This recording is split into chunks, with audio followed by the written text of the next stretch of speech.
Masya Allah, inilah 5 mukjizat Nabi Muhammad yang sangat menakjubkan. Mukjizat-mukjizat ini merupakan anugerah besar yang telah Allah berikan kepada Rasulullah. Mukjizat yang pertama yaitu bisa berbicara dengan hewan. Nabi Muhammad dahulu memiliki kemampuan untuk berkomunikasi dengan hewan yang merupakan tanda keistimewaan dan mukjizatnya. Salah satu kisahnya adalah saat seekor serigala berbicara kepada seorang penggembala untuk mengakui kenabian Nabi Muhammad yang membuat sang penggembala sangat terkejut. Kisah lain menceritakan tentang seekor unta yang mengadu kepada Nabi tentang perlakuan buruk pemiliknya yang mempekerjakannya tanpa belas kasihan. Nabi kemudian menasihati pemilik unta tersebut untuk memperlakukannya dengan baik. Peristiwa-peristiwa ini menunjukkan bagaimana seluruh makhluk Allah termasuk hewan mengakui kebesaran dan kenabian Rasulullah SAW. Adapun mukjizat yang kedua yaitu mukjizat pohon yang bisa berjalan. Suatu hari ada seorang Arab Badui yang sangat keras hatinya menantang Nabi Muhammad untuk membuktikan kenabiannya.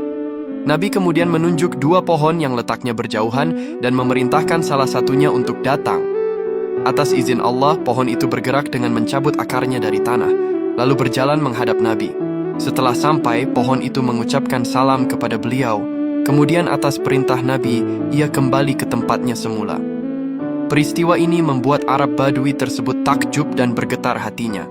Ia akhirnya beriman dan bersyahadat di hadapan Rasulullah. Adapun mukjizat yang ketiga, yaitu mukjizat air memancar dari jari. Mukjizat ini terjadi beberapa kali dalam kondisi darurat, salah satunya pada peristiwa perjanjian Hudaybiyah. Saat itu, para sahabat yang kehausan dan membutuhkan air untuk berwudu hanya memiliki sedikit persediaan. Nabi Muhammad kemudian meletakkan tangannya ke dalam sebuah wadah kecil. Dengan kuasa Allah, air memancar deras dari sela-sela jari jemarinya. Air yang sedikit itu mencukupi kebutuhan seluruh pasukan yang berjumlah ratusan orang, bahkan masih tersisa setelah semua orang berwudu dan minum. Peristiwa ini menunjukkan bagaimana Allah memelihara hamba-hambanya dan memberi keberkahan melalui perantara nabinya. Adapun mukjizat yang keempat, yaitu mukjizat makanan mencukupi banyak orang. Dalam peristiwa Perang Khandaq, para sahabat dalam kondisi kelaparan parah. Seorang sahabat bernama Jabir bin Abdullah melihat kondisi Nabi yang juga kelaparan. Ia pulang dan meminta istrinya memasak sedikit gandum dan seekor anak kambing. Jabir mengundang Nabi secara rahasia untuk makan bersama. Namun Nabi mengumumkan undangan tersebut kepada seluruh pasukan. Dengan keberkahan doa beliau, makanan yang seharusnya hanya cukup untuk beberapa orang itu, secara ajaib dapat mengenyangkan seluruh pasukan yang jumlahnya ratusan, bahkan masih ada sisa.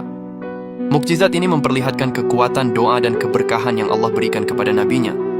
Adapun mukjizat yang kelima, yaitu mukjizat awan yang menaungi. Dahulu Nabi Muhammad selalu dinaungi oleh awan, baik saat beliau masih kecil maupun setelah menjadi Rasul. Salah satu kisah yang terkenal adalah saat beliau kecil ikut pamannya Abu Talib berdagang ke Syam. Seorang pendeta bernama Buhaira melihat tanda-tanda kenabian pada diri Nabi Muhammad kecil, termasuk awan yang selalu menaunginya dari terik matahari.